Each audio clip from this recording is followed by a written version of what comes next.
Halo semuanya, selamat datang kembali di cerita masa lalu, tempat di mana kisah-kisah kelam, misteri, dan kejadian tak masuk akal kembali dihidupkan.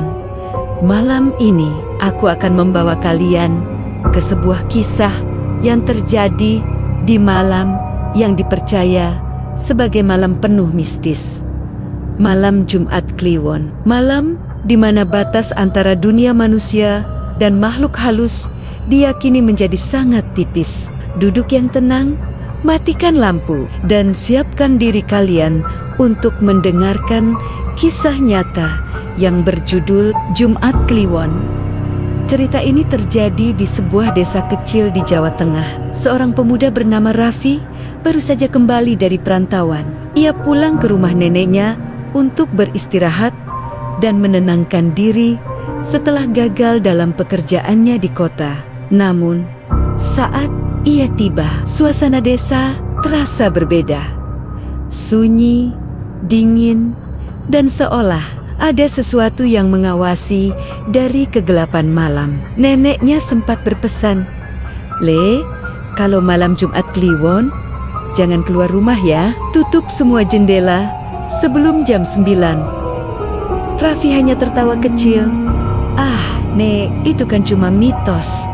Ia tidak tahu, tawa itu akan menjadi hal terakhir yang bisa ia tertawakan malam itu. Menjelang tengah malam, listrik di rumah padam. Raffi, yang sedang asyik bermain ponsel, merasa gerah dan memutuskan untuk keluar sebentar ke halaman rumahnya. Langit begitu gelap, tanpa bintang satupun. Kabut tipis mulai turun dan menyelimuti jalanan desa yang sepi. Namun dari kejauhan, terdengar sayop-sop suara gamelan pelan, seolah berasal dari arah pemakaman tua di ujung desa. Raffi menajamkan pendengarannya.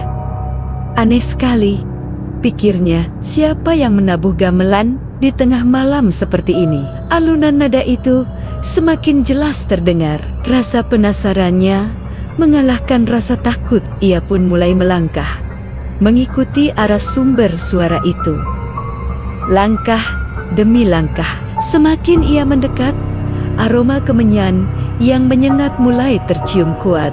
Dan tiba-tiba, di antara pekatnya kabut, ia melihat bayangan beberapa orang sedang duduk melingkar.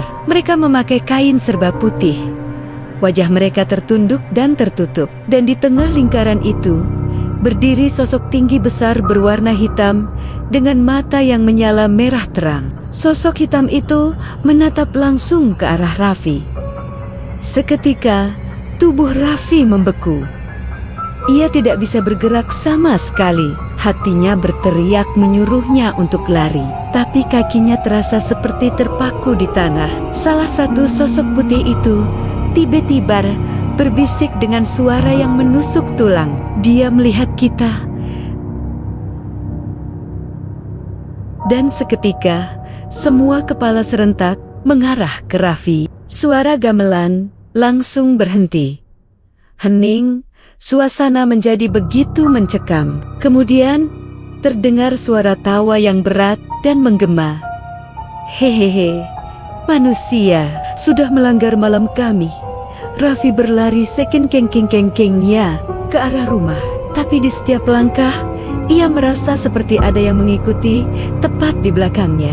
Bayangan hitam itu muncul di setiap tikungan, di setiap pantulan kaca jendela yang ia lewati, bahkan terasa seperti sudah menunggu di belakang pintu rumahnya sendiri. Raffi berhasil masuk dan segera menutup semua pintu dan jendela, lalu bersembunyi di dalam kamarnya. Ia mencoba membaca doa seadanya sambil menatap jam dinding dengan napas terengah-engah. Jarum jam menunjukkan pukul 12 tepat. Lalu terdengar ketukan pelan di jendela kamarnya. Tok, tok, tok. Dengan tubuh gemetar, Raffi perlahan menoleh, dan dari balik kaca jendela tampak wajahnya sendiri, tapi begitu pucat, dengan mata hitam yang kosong. Wajah itu tersenyum, lalu berkata dengan suara berat yang bukan miliknya, "Sekarang giliranmu." kaca jendela itu pecah berkeping-keping. Suara teriakan menggema di seluruh rumah. Keesokan paginya, Nenek Raffi menemukan rumahnya berantakan dan Raffi tidak pernah ditemukan. Sejak malam itu, setiap malam Jumat Kliwon, penduduk desa sering mendengar alunan gamelan dari arah pemakaman tua dan kadang, kalau mereka kebetulan lewat di dekat rumah neneknya, mereka bisa melihat sosok seorang pemuda berdiri di depan jendela dengan wajah pucat dan mata kosong yang menatap ke arah jalan. Malam Jumat Kliwon bukan sekadar tanggal di kalender Jawa.